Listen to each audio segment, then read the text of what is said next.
అయితే నిన్న జరిగిన సభ ఏదైతే ఉందో, ఈ సభతో ఎవరైతే తెలుగుదేశానికి, జనసేనకి గ్యాప్ ఉంది, గ్రౌండ్ లెవెల్‌లో ఈ పొత్తుని ఇష్టపడట్లేదు, ఆయా పార్టీల కార్యకర్తలని ఏదైతే ప్రచారం జరిగిందో, ఆ ప్రచారానికి ఫుల్ స్టాప్ పడిందనుకోవచ్చంటారా?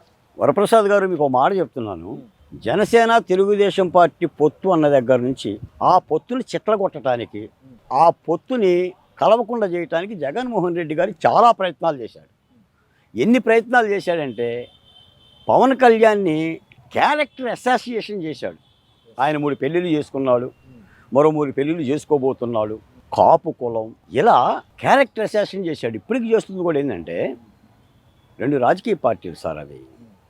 ప్రజాస్వామ్యంలో ఎవరైనా పొత్తు పెట్టుకుంటారు. వీళ్ళ నాన్నగారు కూడా ఎన్నో పొత్తులు పెట్టుకున్నాడు. ఇప్పుడు దేశంలో ఉన్న ఇండియా కూటమి ఏంటి? అన్ని పొత్తులు పెట్టుకున్న పార్టీనే కదా. ఎన్డీఏ మోడీ గారి ఆధ్వర్యంలో ఉన్న కూటమి ఏంటి? నువ్వు రాజకీయ పార్టీలు పొత్తు పెట్టుకుంటే నీకు వచ్చిన ఇబ్బంది ఏంది? అయినా నువ్వు సింహానివి కదా, నువ్వు సింగిల్గానే వస్తావు కదా. ఈ కాపు కులంలో లేదా జనసేనలో ఉన్న కొంతమంది సామాజిక వర్గాన్ని సేరదీసి వాళ్ళకి చంద్రబాబు నాయుడు గారి దగ్గర ఊడిగం చేయడానికి పవన్ కళ్యాణ్ పోతున్నారు. ఇప్పుడు ఆయన చాలా స్పష్టంగా చెప్పాడండి. ఇప్పుడు రాష్ట్రంలో పరిస్థితుల రీత్యా చంద్రబాబు నాయుడు గారు లాంటి యొక్క 73 ఏళ్ళ పెద్ద వ్యక్తిని జైల్లో పెడితే, నేను రావటానికి కూడా ఇబ్బందులు కలుగు చేస్తే ఇక ఈ రాష్ట్రంలో పరిస్థితి బాగోదని తెగేసి బీజేపీకి చెప్పి అమిత్ షా గారికి నేనే చెప్పాను, మీరు వచ్చినా రాకపోయినా కూడా ఆ రాష్ట్రంలో పరిస్థితులు బాగలేదు, కలిసికట్టుగా ప్రధాన రాజకీయ పార్టీ తెలుగుదేశంతో కలిసి వెళ్ళాలనే నిర్ణయం నేను తీసేసుకున్నాను ఆయనే చెప్పాడు.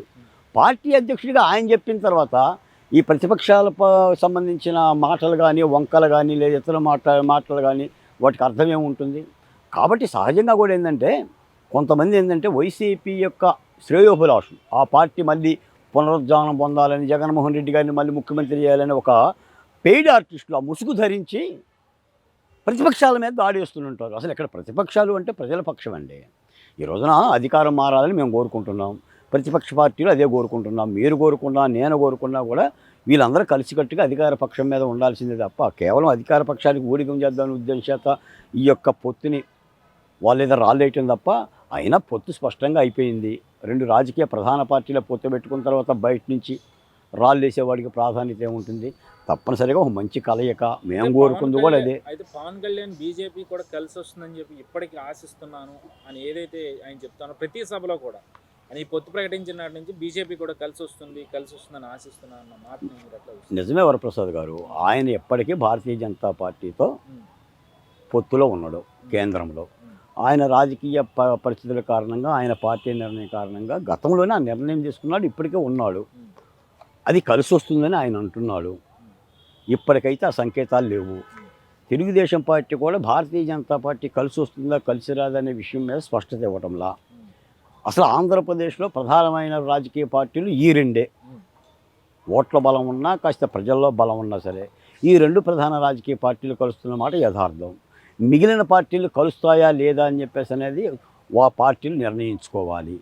ఎవరు కలిసినా ఎవరు కలవకపోయినా కూడా ప్రధాన రాజకీయ పార్టీ కూడా ప్రజలు ఏం ఆశిస్తున్నారు, ఎవరెవరు కలవాలనుకుంటున్నారు అనేది కూడా మనంలోకి తీసుకుంటాయని నేను అనుకుంటున్నా. ఇప్పుడు కలవటం అంటే ఎవరిని పడితే వాళ్ళని కలవటం కాకోకుండా ఆంధ్ర రాష్ట్రానికి సంబంధించిన ఉద్యమాల్లో కానీ, బాగులో కానీ కష్టపడ్డ వ్యక్తులు, మాట తప్పని పార్టీలు, నిజాయితీగా నిలబడ్డ పార్టీలతోనే అనుసంధానం అవుతాయి అనుకుంటున్నా. ఆ మాటకు వస్తే ఇప్పుడు వామపక్ష పార్టీలు కూడా ఉంటాయి, కాంగ్రెస్ పార్టీ ఉంది. వామపక్ష పార్టీలు ఏం నిర్ణయం తీసుకున్నాయో ఇప్పటికి స్పష్టం లేదు. కాంగ్రెస్ పార్టీ ఎలాంటి నిర్ణయం తీసుకుంటుందో స్పష్టం లేదు. మేమైతే జేఏసీలుగా, ఉద్యమకారులుగా కలిసికట్టు ఉద్యమాలను స్వాగతిస్తున్నాం. ఎలా కలవాలి, ఏం చేయాలనేది అది రాజకీయ పార్టీల యొక్క నిర్ణయం. తప్పనిసరిగా ముఖ్యంగా ఏంటంటే రాష్ట్రంలో పరిస్థితి బాగలేదు, పరిపాలన బాగలేదు, ముఖ్యమంత్రి గారి వ్యవహార శైలి బాగలేదు, ఆయన అహంకారం బాగలేదు. ఈ అహంకారం దిగిపోతేనే రాష్ట్రానికి కాస్త ఊపిరాడుతుందనేది మాలాంటి నాయకుల యొక్క భావన.